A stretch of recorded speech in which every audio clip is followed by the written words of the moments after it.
I am Ayad Amr, and this is my plea against the oppression of my people and the tears of Palestine. It has been over 100 years of killing, sitting idly watching my school friends and family fall to the hands of Israeli soldiers. But now it is normal. It is normal that the Palestinian land suffers, that my life is regular to invasive and abusive Israeli military. Since 1946, we opened our home to 90% of the European Jewish faith, who found themselves immigrating across the Middle East looking for a new home. Us Palestinians in our kind nation offered them refuge to these people looking to run, only to be repaid with pain and malice. It is just unjust that not only has my home been destroyed and my family been killed, but that the propaganda that the Israeli government spread, like venom in a human's bloodstream, has meant that nobody knows the truth.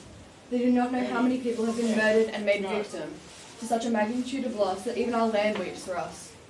Palestine is being attacked by day, to the point where not even Google Maps can recognize us. I will not be silent.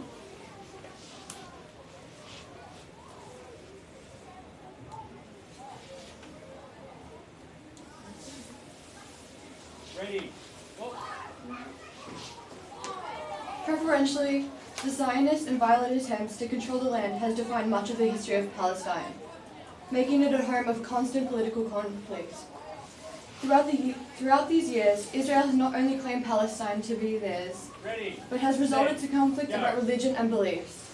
Palestine, over 1,300 years ago, was holy to Muslims because the Prophet Muhammad had designated Jerusalem as the first Qibla, the directions Muslims pray in. And because he was believed to have ascended on a night journey between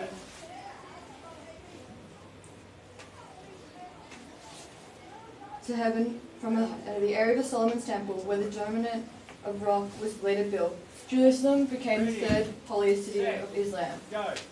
How can you deny that over 1,000 years ago this land was home to the Palestinian people and built upon their beliefs and communities?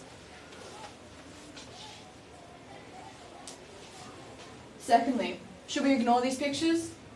Should we just turn the other way when a grown man strangles a child?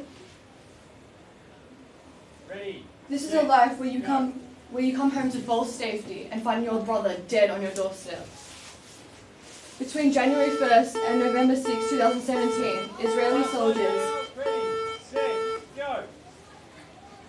Israeli security forces killed 62 Palestinians, including 14 children, and injured at least 3,494 Palestinians.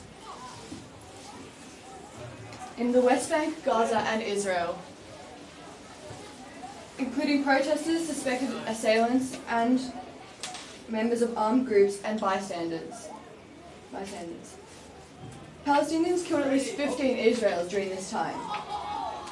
So what are these false accusations? Who is really causing the bloodshed and loss of these families?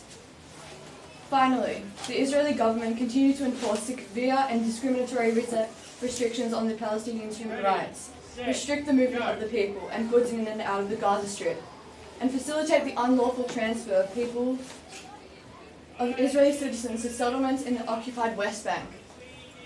Punitive measures taken by Palestinian Authority, the PA, exacerbated the humanitarian crisis in Gaza caused by the closure enforced by Israel. The PA in the West Bank and Hamas in Gaza escalated crackdowns on dissent, arbitrarily arresting critics and abusing those in their custody.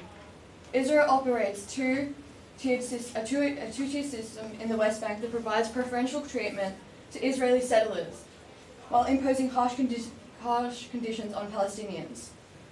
While settlements expanded in 2017, Israeli authorities destroyed 381 homes and other properties, forcibly displacing 588 people as of November 6th. In the West Bank, including East Jerusalem, as a part of discriminatory practices that reject almost all building permit applications submitted by Palestinians. Ultimately, Palestinians' entire land is 3% the size of Victoria, with a population of 4 million, compared to Victoria's population of 6.3 million. Palestinians are being placed in a small cell under Israel's jurisdiction. We cannot change the past, but we are able to change the future. A peace needs to be formed. Stop this abuse. Students, can Rebecca Burnell of 11A please come to the front office with your school bag? Rebecca Burnell, please, of 11A, please come to the front office with your school bag. We will not be silent.